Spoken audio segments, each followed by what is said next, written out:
to Build Up, the European Commission's portal for energy efficiency and renewable energy in buildings. Directly stemming from the Energy Performance of Buildings Directive, Build Up is the meeting place for everyone involved in making the European building and construction sector more energy efficient. Every month we focus on a topic that is key to making Europe's buildings as energy efficient as possible. Exploring that, you can find the latest content such as expert talks, webinars, case studies and more. From architects and engineers to academics and policy makers, we've got you covered. Build Up brings together thousands of registered members to reap the benefit of Europe's collective intelligence on all aspects of energy efficiency and renewable energy in buildings. The Build Up portal benefits from the expertise of our ambassadors. Drawn from industry and academia, the ambassadors bridge the gap between EU and national level and help shape our editorial content. Want to promote your work? Build Up disseminates your research, projects and events through a variety of channels. Become a member to exchange knowledge with your peers. You can disseminate tools and resources, share good practices, and consult open source publications. Join the discussion on social media and become part of the Build Up community, or subscribe to our newsletter to receive the latest news. However you participate, the Build Up portal is here to inspire, inform and connect. Build Up, the European portal for energy efficiency and renewable energy in buildings. Join the community for opportunities and updates.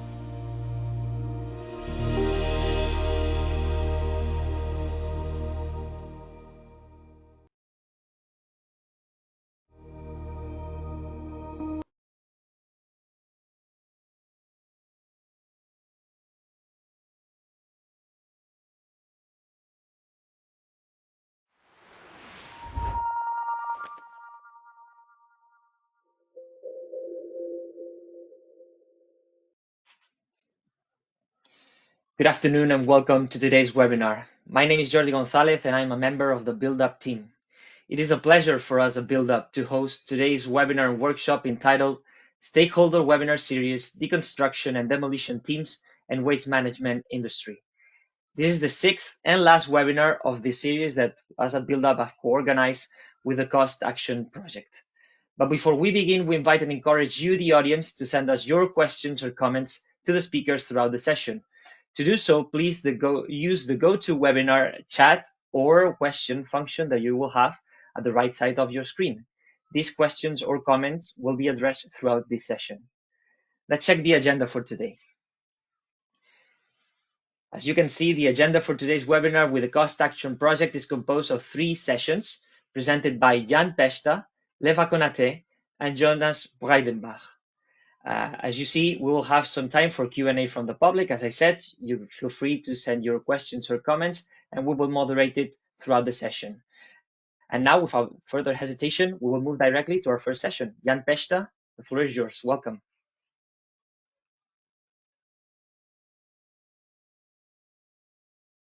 Hello, good afternoon. My name is Jan Pesta.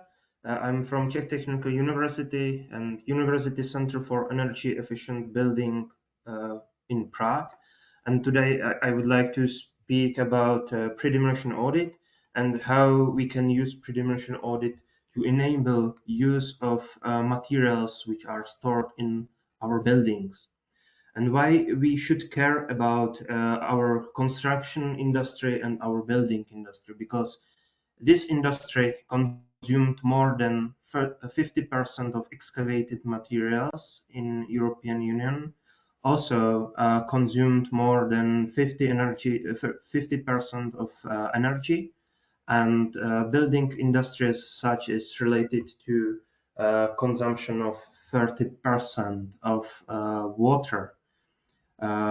Moreover, the construction industry is responsible for generation of more than 30% of waste in European Union, and therefore all of these impacts should be somehow tackled. And key step to tackle these impacts or reduce these impacts is a pre-demolition audit. But pre-dimensional audit is not the only activity which we can perform. The European Commission issued several documents, and one of the most important of them is European taxonomy, which defines, for example, criteria according which the building can be declared as contributing to circular economy. Beside this criteria, EU taxonomy defines also criteria so-called do not significantly harm. It means criteria which describes what are the minimal expectations about in regard to sustainability of buildings. And one of these criteria is performing of pre-demolition audits according to European Construction and Demolition Waste Protocol. Also, using this pre-demolition audit, we should reach at least 70% of non-hazardous construction and demolition waste, which will be from our building prepared for reuse or recycling. As I mentioned, EU taxonomy defines also the criteria for buildings which we want to declare as contributing to circular economy. The brightest cases in relation to sustainability and circular economy. And such buildings must reach at least 90% of construction and demolition waste prepared for recycling and reuse. This amount or this percentage is not so easily reached. We have to be focused on the process, on the connection of waste from the building, and try to find a proper waste management scenario for each material from the building separately. Therefore, the key step should be pre-demolition audit and planning of this activity. The similar case is also in relation to infrastructure and roads, where even more of construction and demolition waste is needed to be reused or recycled. But before I will describe the pre-demolition audit, we are still a lot of focused on recycling of materials, and at this place I would like to share some thoughts regarding the recycling. For example, in Czech Republic, we calculated that even if we recycle as much as we are able, the construction and demolition waste, we will be still able just to produce only 15% of mineral aggregates. So recycling is not the only way, and definitely this way will not be sufficient when we want to proceed to 80 or 90% of reusing and recycling of materials. Therefore, our activities should be focused also on design. So also before the demolition of the building, we should already care about what materials we would like to use in our buildings and develop or design our buildings in such conditions or aspects that will contain as much as possible materials with recycled content and materials which will be in future reusable or recyclable. Therefore, we at our university we published a catalog of recycled products, which describes the conditions under which the products can be products with recycled content can be used in the buildings in relation to Czech and European legislation. That's the design phase, and now to the construction phase. As I mentioned, the most important phase is or step is pre-demolition audit. This activity brings a lot of benefits, potential benefits, which every developer can acquire. For example, by performing pre-demolition audit, we are enabling material potential of materials in every building. Moreover, we are able to gain some value from these materials and maximize this value. For example, by finding a proper business opportunity, reuse opportunity, etc. And of course, as climate change is more and more important, pre-demolition audit is also a way how to reduce impact on climate change caused by our building project. So this is also a very important aspect nowadays.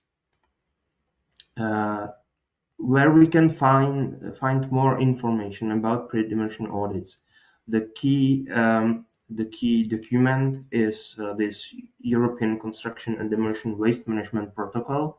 It was recently updated in August this year, and I really recommend this document to every future pre-demolition auditor.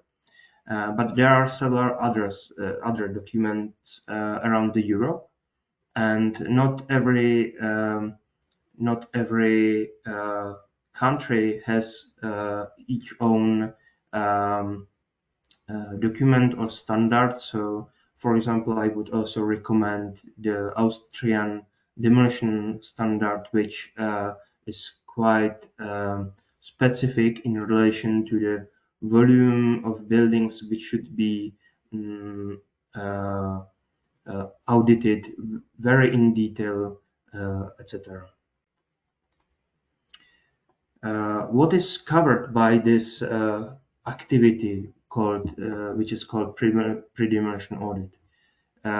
We understand that this audit covers 4 basic steps. First of all, desk study, then building inspection or study of the building on the site, then creation of material inventory, some kind of list of all materials and building products included in the building, and then creation of plan for waste management, or let's say resource management, because every waste from the building finally can be again a resource for us.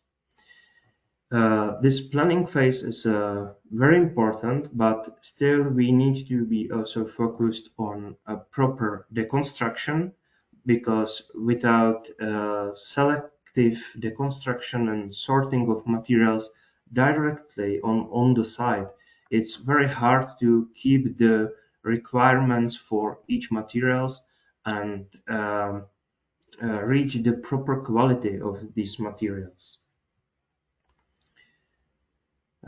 What is covered by building desk study and inspection? First of all, I would recommend to go through all available documentation that's cover not only project description and project plans, but also history of the building and history of use of the building, because sometimes we can met old building which originally served as factories, which can be potentially contaminated by different kind of hazardous substances. So the basic orientation of the in the history of the building is very very important in this first part of building desk study, let's say.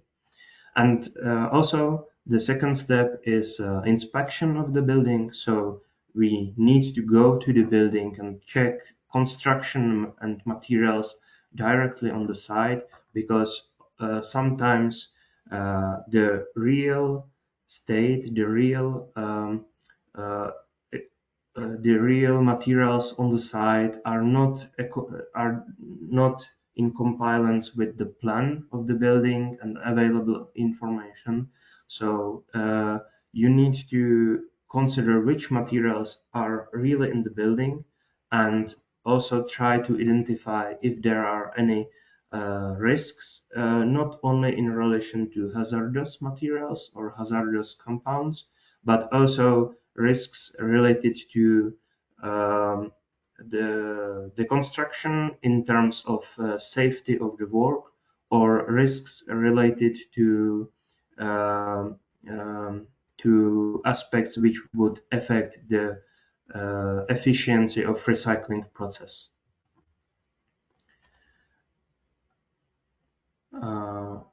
Furthermore, selective deconstruction should be performed step by step. You should proceed according the plan which you would create in pre-demolition audit phase, and you should start to separate top layers of the buildings and sort every material on specific place on the site.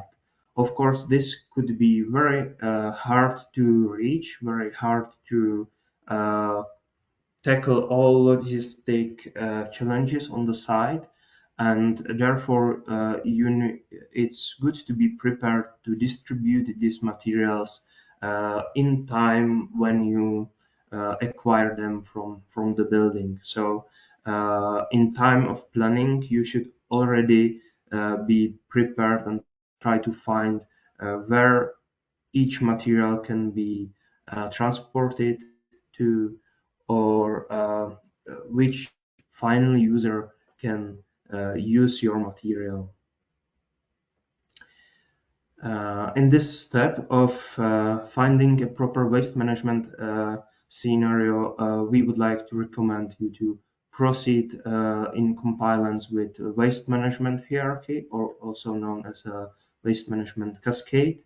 And in detail, this cascade can be presented also in a framework of 10 R's. So we should reduce the amount of waste, try to reuse the materials and products from the building, and finally, if reduce or reuse is not possible, we should try to find best technology which would help us to recycle these materials. As I said, reuse of products is very important and can be very helpful for us to reduce total amount of waste from the deconstruction. But of course, reuse of building products is object of countries or legislation in every country. So this can be quite different around the Europe, and it's also a very important question for future development or future research to how to set these standards of which products can be reused or not reused, because we need to consider that in building we need to use building products which are safe and which will provide sufficient function for the building. Therefore, we need we can provide some operations regarding the preparation of products for reuse, some kind of refurbishment, painting, etc. And also we should test the properties of products which we would like to reuse in perspective of the final use of these reused products.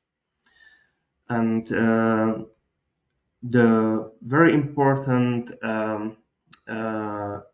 aspect is also content of harmful or hazardous substances in materials.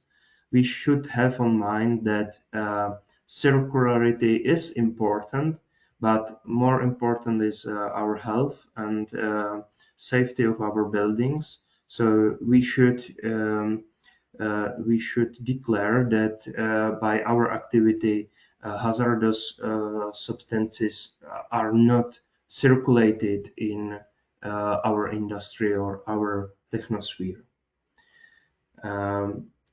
To reach these high standards about reuse of products, of building products, in future probably there will be more place for recertification of products, but already we can use several scenarios for material recycling because in the end, after material recycling, new product is produced, and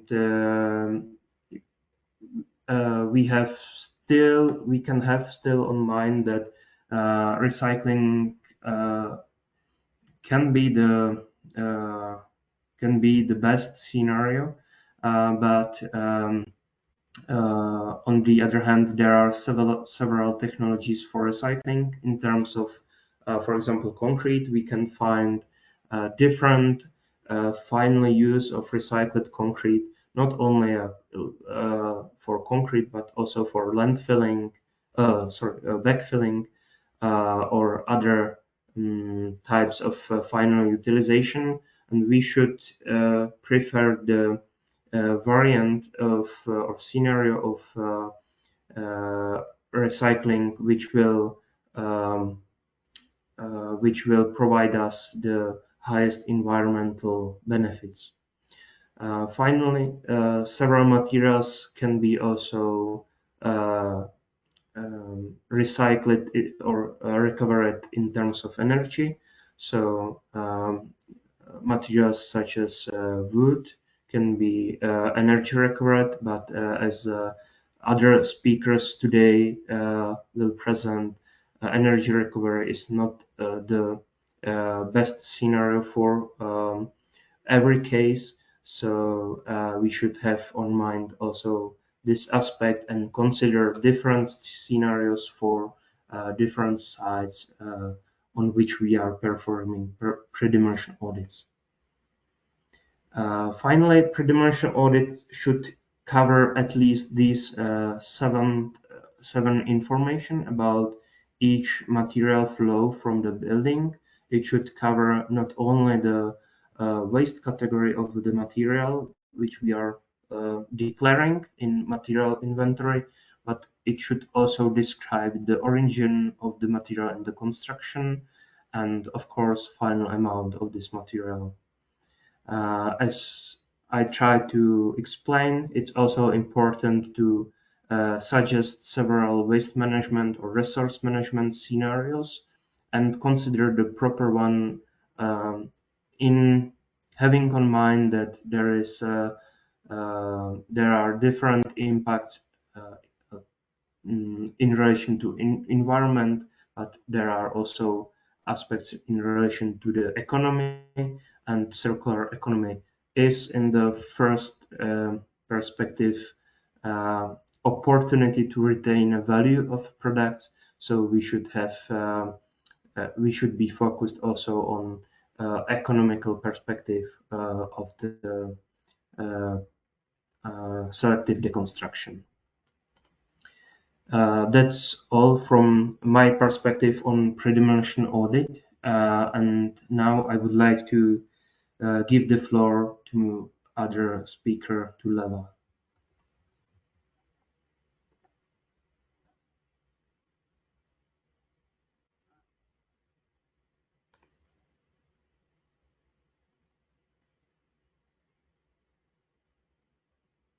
Yes, thank you, Jan, for your presentation.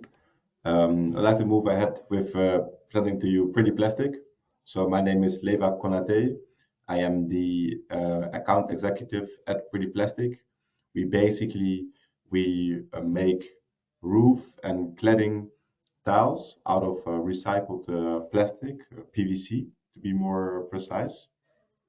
And I'm gonna explain a bit the why Pretty Plastic, how, what we do. So basically, Pretty Plastic, we have three founders who are architects and engineers at the education, and we came up with the building on the left side. We were asked to design a Dutch pavilion, a pavilion at the Dutch Design Week, sorry, at 2017, and they wanted to make like a statement for circularity. They wanted to break the mold of the traditional building industry because they have been building a lot of pavilions already, and they saw what happened after when we demolished the pavilions and break them down. Basically, a lot of things get to the shredder and are being used again. So here with this pavilion, they thought let's do things differently. So maybe what you can see, the roof is built from a greenhouse actually. The doors and windows were sourced via a marketplace, and they wanted to make a real statement with the facade, basically what you can see. So what happened is they got in contact with a waste manufacturer, waste processor in Amsterdam. We are a Dutch-based company, and what you see behind 2 to 3 founders here is a pile of plastic. This is household plastic, PP, PE, PET plastic. And they were like, okay, we can actually do something with this plastic because the manufacturer, had a container full of this plastic and wasn't able to process it. So we were like, okay, give it to us. We, in a very, let's say, an artisanal way in the beginning, we put together several machines. So we sorted all the plastic on color. We cleaned them first because, yes, you have a lot of ketchup, mayonnaise, of course, from the household plastic. So we cleaned them. We shredded the plastic, and then one by one, via a small injection mold, we got the tiles out of the machines and install them on the pavilion, as you can see on the right side. Um, Afterwards, we got a lot of attention. We received quite some awards with our tiles, and then the founders were basically like, okay, maybe we can actually do something more with it. There's a lot of plastic being used in the construction industry. Not so much is being basically recycled yet. So maybe we can actually make a business out of this and make more impact. And that's what they've done. It took them some years actually to evolve and to make it into a real product. Basically, because with the PP and PE plastic, you can't really have like a proper facade product because you will never have the fire certificate, what is so necessary. So instead of looking at the household plastic, we're looking more closer to us, the construction industry. We know in Europe there's almost 1.8 million tons of post-consumer plastic waste in the construction industry. It looks like a big number, but just imagine the Burj Khalifa, the tallest building that exists, and not one, but 4 Burj Khalifas next to each other. This is what 1.8 million tons of plastic will look like. And then 2 of these 4 Burj Khalifas will be consisting of PVC plastic, which is a lot. PVC plastic is, for example, you can find it in window frames, downspouts, rain gutters, cables. That's basically PVC, and only 1/4 of this PVC waste is being recycled. So we're looking, okay, PVC is as a product itself, it can be beneficial, useful to use as a facade, but because it's more robust, it's a more hard material, doesn't break easy. And if we're going to use, for example, this window frames, they already have fire retardants in them, so we didn't have to do anything ourselves. And there's enough material to source from. So we were like, okay, let's really take it to the next level, make our tiles out of 100% recycled PVC, so to really become almost the most circular facade and roof cladding tile there is on the market now. And we do this as local as possible because we were thinking, okay, we can maybe import PVC from elsewhere, but then you don't really reach the goal of lowering your carbon footprint. So what we do, we source all of our raw materials, so all of our PVC from the construction industry from the Netherlands, and we also produce our tiles locally. And we do this with a production partner, GP Polymers. They're in the south of the Netherlands. And I wanted to show you a video now how the tiles are being made. So we're going to watch a video shortly.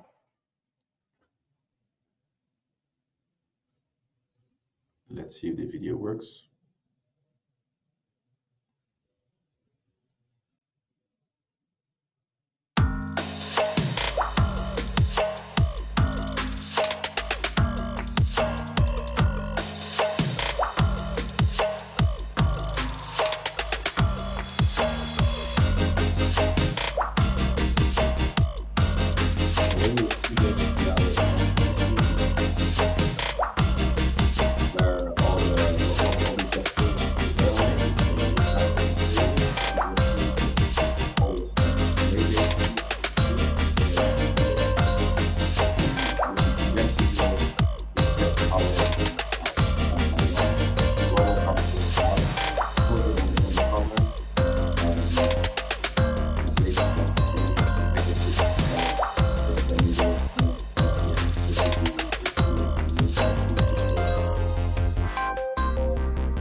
So, the making process usually involves how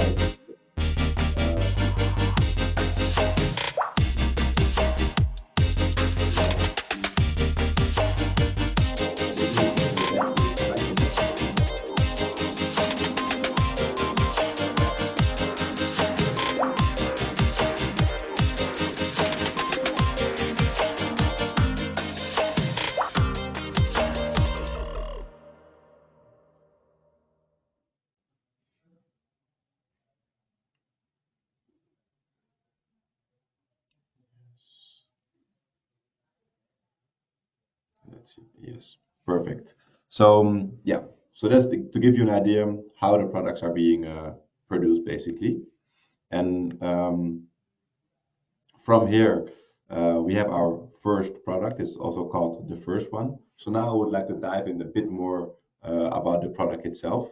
So we've done from actually 2020, we've completed up to 60 projects now, 6 different countries. So we're active in the Netherlands, Belgium, the UK, France, Germany, Denmark. We also actually did some projects recently in the US. So that's well, and also a big reason why we shifted from PE plastic to PVC is because now we can have the fire certificate. So we are a legitimate, let's say, facade product. We also did a life cycle analysis and other documentations we have what is necessary to be a proven building material, let's say.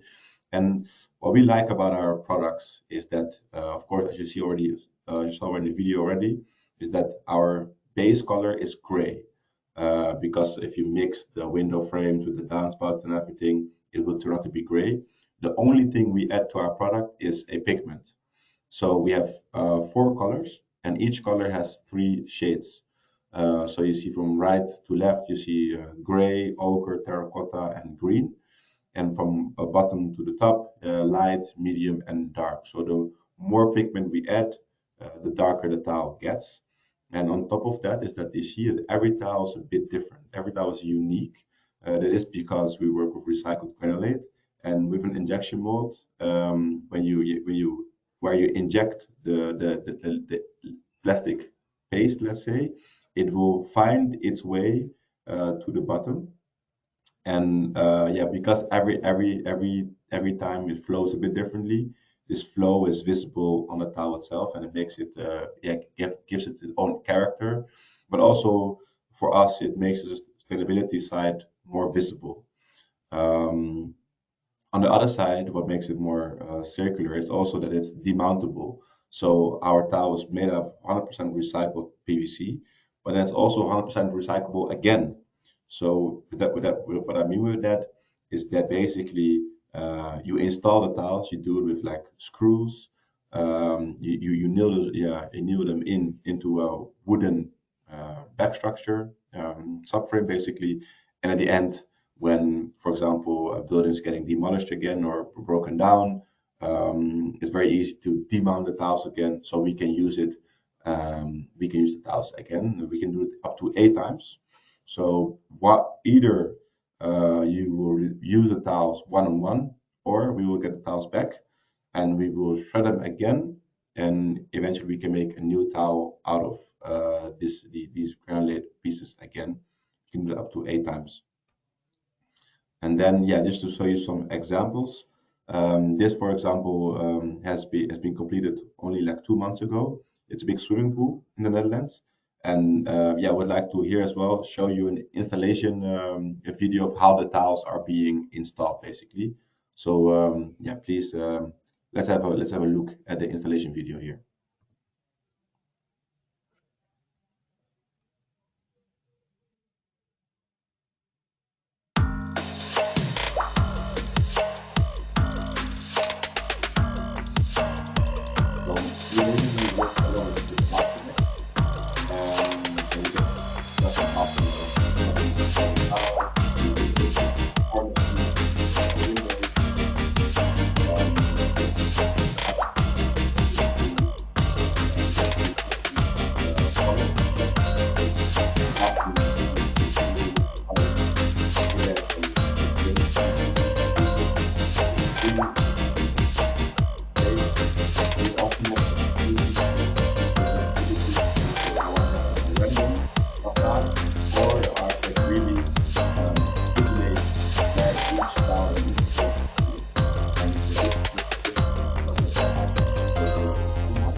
Yes. So now you saw a bit like, okay, how it's being produced, and also how to install the tiles afterwards. So to give you a bit of a complete picture, here there are some more projects we have done so far. So besides the swimming pool, this apartment complex as well in the Netherlands. We have here a house, so you can see that it's being used here as a cladding tile, but also on the roof, for example. Here, this is an ambulance post, again on the wall, but also here on the roof. Here, this is a circular hub, where all of our colors are being used. So this is, I think, the only project where all of our colors are being used on one single wall, and that's cool. This is a university building, for example, in Belgium. And here, this is the a conservation center in the UK. Beautiful pictures as well. This is some renders for projects are coming up. For example, with MVRDV, big architectural firm. This is a primary school in the Netherlands, some apartments, and finally a office building in France. So that's basically the first one. But then we're like, okay, nice design. Let's go maybe a bit crazier even. There we developed the second eye, whereas the first one was like a shingle and more like a diamond shape, let's say. This product is a square and it has some relief to it. So it kind of like it sticks out a little bit, the middle part. But it's again based on 100% recycled PVC. The same colors apply. And we also developed our own hook, basically, out of 90% recycled aluminum. So here the tiles are basically being clicked into each other almost with this hook. That's why we call it second high, because it performs really well under wind pressure, for example. So yeah, you can go quite high with this tile. And we always look for launching projects when we have a new product. So for example, on the left you see actually a student complex, which is more or less a high-rise building. The right side, that's the project we're gonna do soonest, the end of this year. A primary school, and we have a multifunctional building where we will basically realize next year, end of next year. Then we have the last product, which is called the basic third. Why basic third? Because now as you can see, we have two, I would say, expressive tiles, and this one is a bit more simplistic, a bit more basic. You also use less material in a square meter. So whereas, for example, the first one, the shingle, you need 22 tiles in 1 square meter. Here you only need 6. This basic third tile also have like a little shingle effect and an overlay. And the middle, let's say 3 columns make out 1 tile, and the middle column has a bit of depth to it. But also to make more volume, let's say. So we designed this style for social housing, for modular buildings, and again made out of 100% recycled PVC, and the same colors apply as well. And the first project we're gonna do with this style is a university building for an agrarian university. So they chose the green, different shades of green with a terracotta color. And this project we will realize at the end of this year as well. So we're currently in the production stage of making a new beautiful project with a new product. And then, of course, probably some of you are thinking, okay, well, what are the costs then of these tiles? We would say we are a bit comparable to bricks. Basically, the Netherlands is usually covered with bricks. I would say the houses at least. And here we are a bit below. So in the terracotta color, you see the product price, and in the green color, you see the installation price. So that is including the tile price with then add-on of installation and the subframes. And here I have, it's a bit blurry maybe now for you, but this is basically a sheet where you can see, okay, what are all the environmental values? Like how well was pre-plastic actually performing compared to other products? So at the top row is pre-plastic. We compared it to, for example, ceramic tiles, bricks, stones, demountable bricks, wood, sandwich panels, and what I want to focus on this slide is basically the right hand.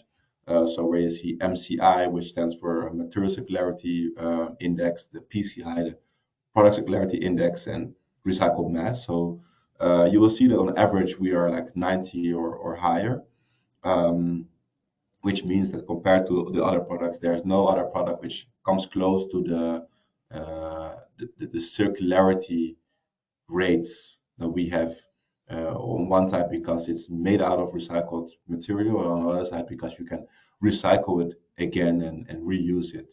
So that's really yeah, beneficial. It's a really real benefit for us. And yeah, we do with a small team. So we have Peter, Reinder, and Hester as the founders, I, our director, and I'm part of the this marketing, sales, and research department. So yeah, thank you very much. And please let us let me know if there are any further questions. Thank you very much, Leva, for your presentation. I'd like you for stick around for a couple more minutes because I have some questions for you. So let's jump straight ahead to it. The first one says, is there enough PVC to be recycled? Yes, that's a good question. Of course, always maybe with like circularity, circular building materials, always a question like that. But is there enough raw material? Actually, yes. So for now, we're focusing only in on the construction industry and only in the Netherlands. And there's about like 100,000 tons of PVC that will be released or coming up soon. So, and then at the end, we would like to, once we have completed a lot of projects, we hope to recycle our own tiles as well. So I would say, unfortunately for the society, there's enough PVC left also with what's coming up. But for us, this means there's still work to do. Yep, there is a second question here that says, how do colors affect UV radiation? Yeah, that's also a good question we get often. So because we add pigment, so basically we have four colors. The gray color will stay stable because we don't add any pigment to that one. So there's really zero to no little fading that applies there. Then we know, for example, of the ochre, which is more like a yellowish color, and a yellow colors are prone to UV fading over the years. So, for example, after 5 years, you will see that the color will fade a little bit slightly. Also, what you would have, for example, with other facade products, for example, a wooden facade will also slightly fade and weather over years, and then the green and terracotta colors will be a bit between the gray and the yellow color. So they will also have like a slight color fade over the years, comparable to wood, I would say. Thank you very much for your input, Leva. Very interesting. And I know you're on a tight schedule, so you can leave now. Thank you very much for your time. In the meantime, I'll call Jonas now to join us. In the meantime, since Jonas is joining now, I would like to remind you that after Jonas' presentation, we will have some more Q&A for Jan and Jonas, who's going to present right now. So Jonas, when you want, the floor is yours. Thank you so much. As introduced, I'm Jonas Breidenbach. I'm working as a research fellow at University College London, and I am looking forward to talk you through our work we do with producing mass timber products such as glulam or CLT from timber that we reclaim or reuse from construction and demolition waste. I will start hopefully with the next slide. Here we go with brief context. Not all people are very familiar with the UK secondary timber figures and data. Then speak a little bit about the conceptual framework, try to spend as much time as possible with the implementation of this idea, and then finish with results, conclusion, and an outlook what we are planning to do in the future. We started working on this product quite a while ago already, and that was the case Next slide, please. Q. Based on these numbers, we have approximately 4.5 million tons of waste wood annually in the UK. I'm taking Leva's comparison, and I would say that's about 4.5 Burj Khalifas, if I'm not mistaken, so quite a bit. Half of it comes from construction and demolition waste. And currently only, or in 2018, the study numbers I use here, only 2.5% was reused in a solid way, and the majority, most of it, is still currently chipped and then either used for biomass to produce energy or downcycled to products such as particle board, for example, or MDF or other, which have shorter lifespan than, for example, structural wood. Next slide, please. So why we do this? Look at this in a current way when it's chipped. From an environmental perspective, it's approximately, and don't pin me down on these numbers, but it's an estimate that we have about 140 years where we lock carbon, which is sequestrated in the forests as tree, as biomass, where we lock it away in the built environment. So it grows approximately over 80 years, harvesting cycle, then gets used as a rafter, as a beam, as a column for maybe 60 years, that's 140 years, then it gets demolished and incinerated and made energy out of it, which is fine, but on the next slide, we could see we could do much better. We could, for example, and you can see it on the blue arrows, use it in a more cascading way.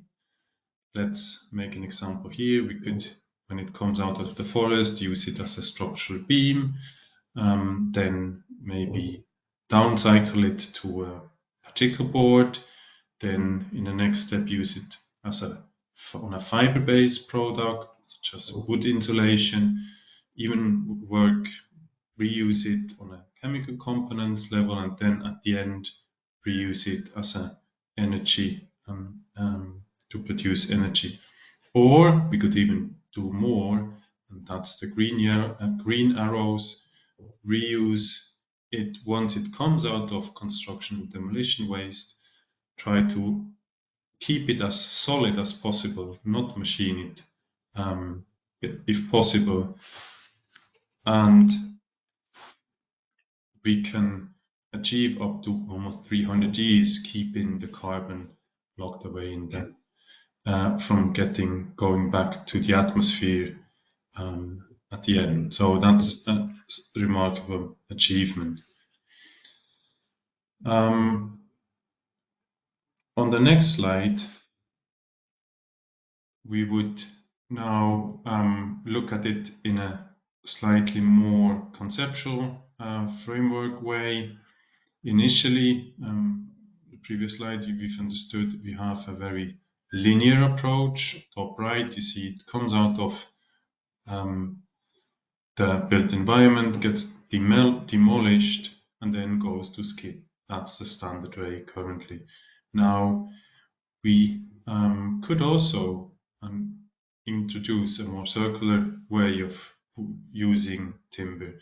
For example, we could manufacture mass timber products out of it, bottom right picture, reintroduce it into the built environment as a structural element, as a mass timber product, eventually replace emission-intense products such as steel or concrete, have a second life in the built environment, maybe go again through demolition, and then in the inner circle reuse it again as lower downcycle product and have this circular approach that currently a lot of people speak about.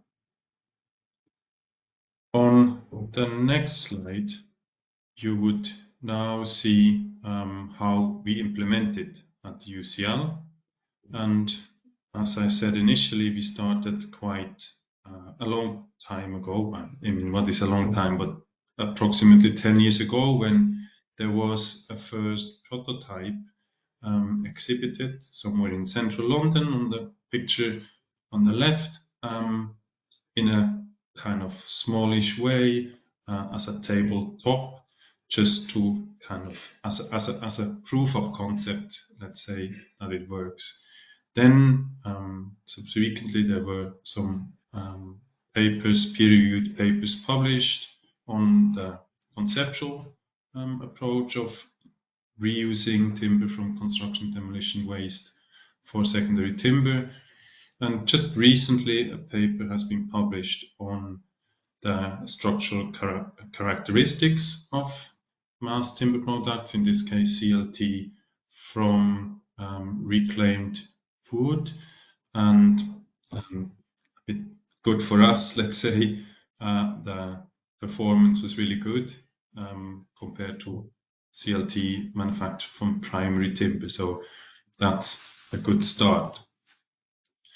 Now, on the next slide, you will see a kind of implementation step by step based on a project that we've started end of last year called Cascade Up. We were a bit inspired by this cascading utilization from the slides at the beginning, and started beginning of this year with the feedstock sourcing, so organizing the supply, let's say, of secondary timber in total. And I will explain quickly what we did, and then maybe the lessons learned based on our action research approach that we were kind of doing to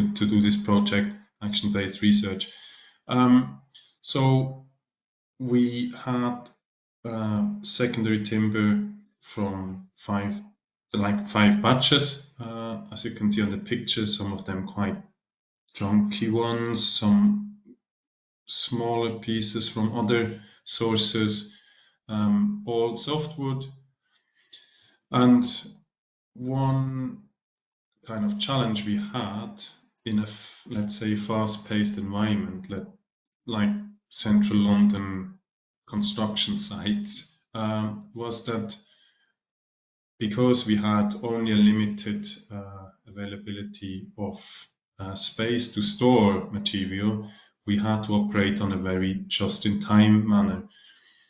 That just-in-time manner did not always match very much with the planning of the sites, the demolition sites, and there was either sometimes we just couldn't get the material that we want because we didn't have space to store it, and then lost some sources. So that was a big lesson learned, to kind of operate secondary raw material manufacturing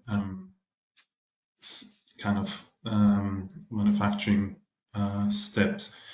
And also, and that's probably relate quite well to the first presentation, deconstruction practices were quite important to us.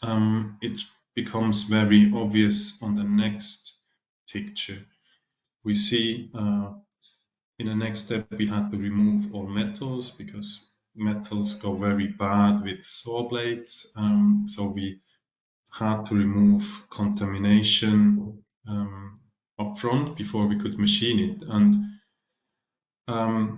just from my own experience, removing nails is okay. Removing screws is a bit harder, but it's still fine. But removing screws where the heads are chopped off is quite an annoying thing to do. And Why I'm saying this in relation to deconstruction practices, once we've learned that when, in particular on one side, they were stacking the timber and sliding pieces on top of each other, they were always chopping the heads of the screws off. And when we were in contact then with the demolition contractors, we could brief them whether it would be possible not to do so, and that saved us a lot of time downstream when we then had to remove metals. So and it is overall still a very labor-intense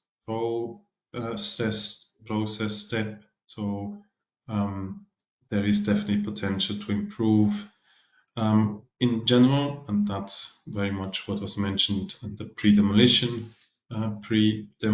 audit presentation, getting information on the products that will come out of demolition would also, in our case, be a really good thing. The machining to standardize cross sections that would allow us to then laminate it, or finger jointing first and laminate it, happened in a quite low-tech way, as we know from timber workshops. We struggled in our case sometimes, and again, not a surprise, with contamination, surface contamination. So, for example, rests of cement and sand had a kind of quite heavy impact on our saw blades and planer blades that we had to change more frequently. So a challenge in the future how to solve that, and very significant and interesting lesson learned, but also that just by cataloging it, that which we did when we got the materials delivered, we knew about width and thickness and length, but we didn't really manage to capture the three-dimensional geometry of the pieces, which had, and I'll come to that later on again, a significant impact on understanding the feedstock and also understanding how to best machine it to have an optimum, like the best possible yield rate along the process. In a final kind of feedstock processing step was the non-destructive testing. Again, quite a low-tech solution in our case, working with a smartphone application and a tap on the end of the timber, which gave us a quite good results in terms of stiffness. However, obviously that would not really be an industrial solution to work like this. And here is to mention that to work with secondary timber due to lack of standards is in a structural manner still quite at the very beginning and tricky, because this lack of standard is challenging. Therefore, on the next slide, we will see the manufacturing of mass timber products, and that's a general quite straightforward, similar to primary timber.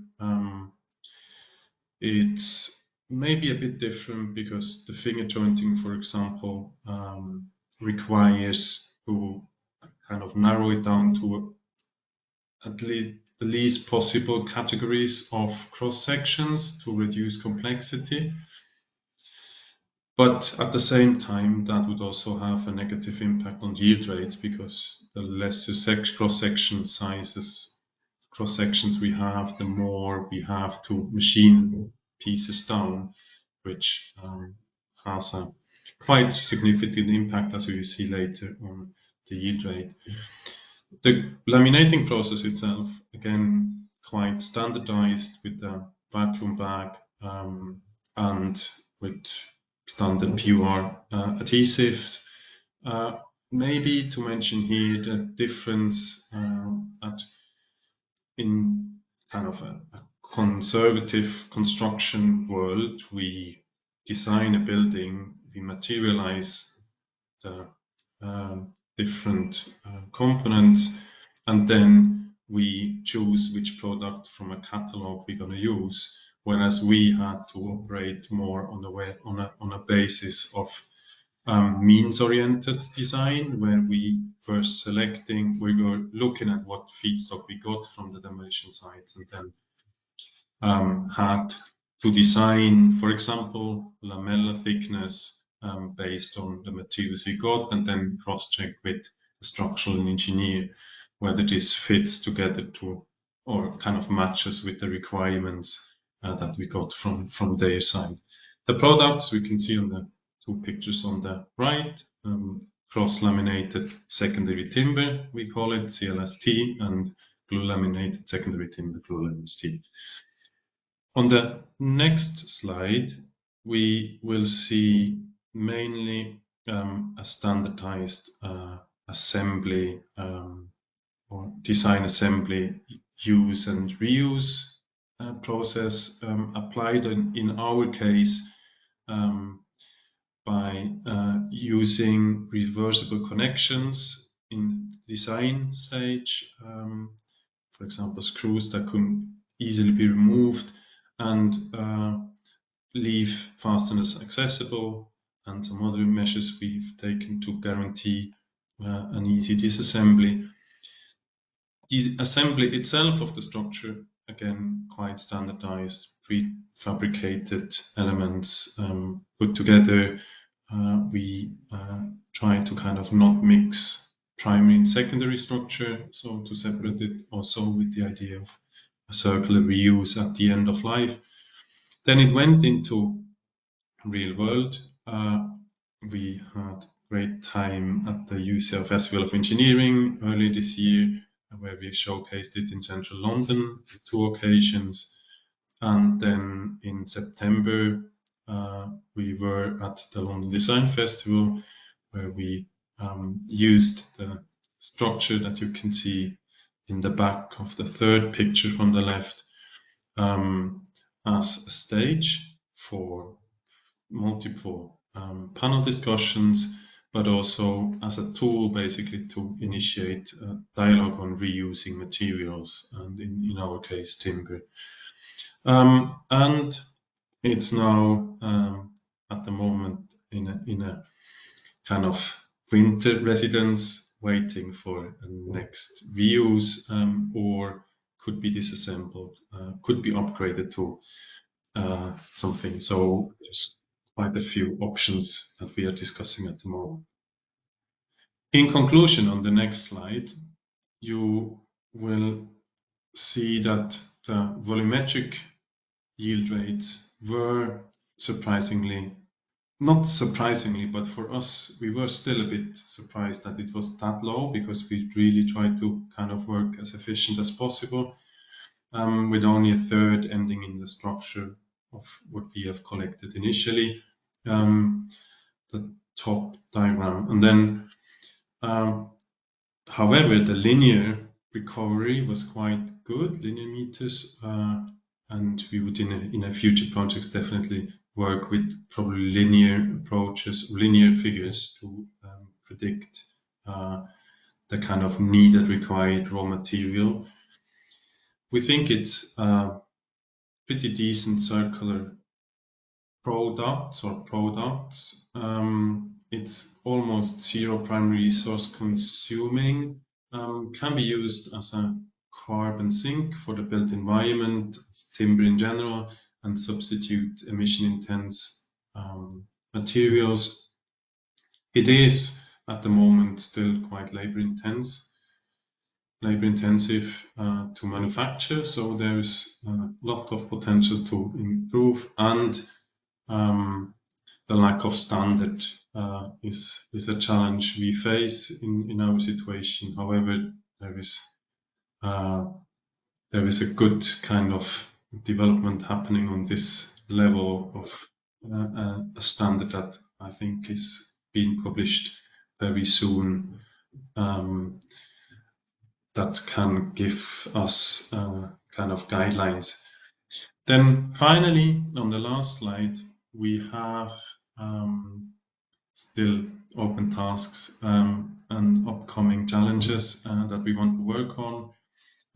First, kind of like a bit from a macro perspective, we really want to kind of look at these products in a way of kind of innovative ways, approaches to shorten down global supply chains, using materials, as it was also already mentioned by Leva, locally source materials, manufacture it locally and use it locally, creating eventually jobs. Very interesting business models there.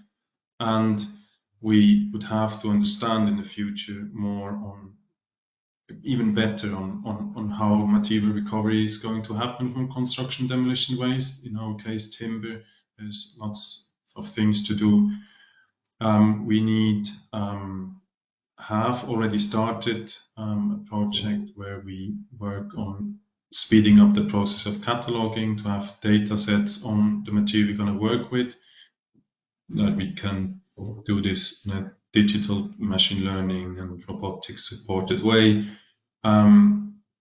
We will hopefully then increase our yield rates and be able to scale production and end up eventually using also this very interesting machine you can see on the left side picture, developed by a very interesting US company, US startup called Urban Machine, which produces a machine to remove metals in an industrial way. And that's it. Thank you so much.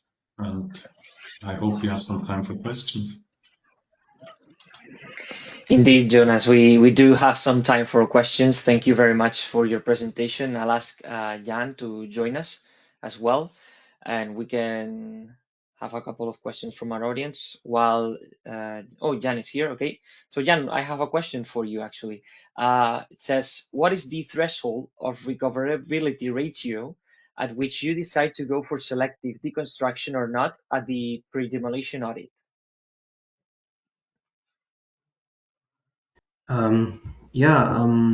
That's an interesting question. According my experience with pre-demolition audit in Czech Republic, we prefer to do selective deconstruction as much as possible, but that doesn't mean that we need to really dismantle every material step by step or layer by layer. Sometimes it's easier just or economically efficient just remove materials from the, let's say, panels or envelope of the building, and then recycle structure, concrete structure, etc. So this threshold depends on the building type, etc. Thanks. Thank you, Jan. We have one question now for Jonas. It says, where is the Cascada pilot structure now? And do you plan to exhibit it on other occasions? Yes, we do. We have some projects in the pipeline. Spring next year. It's now currently in a kind of storage space, but we definitely look for a place to exhibit. And if somebody in the audience kind of would like to use it as a stage, feel free to get in touch with us. It's definitely available, and it's just a great. I think I'm obviously a bit biased, but it was so great to kind of use it as a kind of tool to get in touch and stimulate discussion on reuse and circularity. So yeah, we definitely will exhibit and kind of share the information on our channels. Yeah, so there you have it, folks. If you want, please contact Jonas and he'll gladly accept any offers that you may have. So unfortunately, that is all the time we have for today. I want to thank you, Jan, thank you, Jonas, and thank you, Leva, who joined us earlier.